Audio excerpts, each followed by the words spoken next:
Here is Infiniti QX60. Let's go ahead and get started. Open the driver's side door. Right over there is a primary hood release lever. Pull it.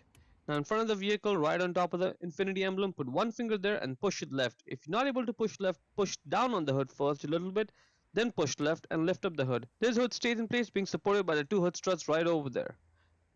Now you'll need a small flatted screwdriver for this job. See this left one, the big one is too big. You need something small like this because we have to get the screwdriver right over there underneath that spring clip and then pull it out. Let's start with the bottom one over here.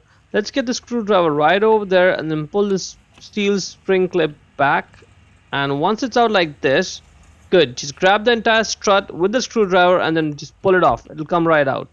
Good. Now position it the way I'm showing, so that way the strut stays in place and the hood stays in place while you are taking the other clip out. It doesn't just fall off. Now let's go ahead and repeat the process for the other clip right over here. Just get the screwdriver behind the clip, pull it out, and then grab the entire strut with the screwdriver and then pull it right out like this. Check the link in the description to buy the new one from Amazon for yourself. And now let's go ahead and put it back in. Let's start with the top side. Just get it in place. You don't have to worry about pulling the clip when you're putting it back on. It comes off and goes back in by itself. Good, locked in place. Same thing on the bottom one. Just get it in place and then push it. It'll just come loose, pop right back in, and that's it. And it's the exact same process for the other side. To close the hood, simply grab it, lower it, and slam it shut. Hope you found it useful. Before we go, let me give a quick shout out to Naya Motors Inc. for letting us use the car today to film the videos. They are a used car dealer here in Ottawa, Canada. Check out the link in the description for their entire inventory.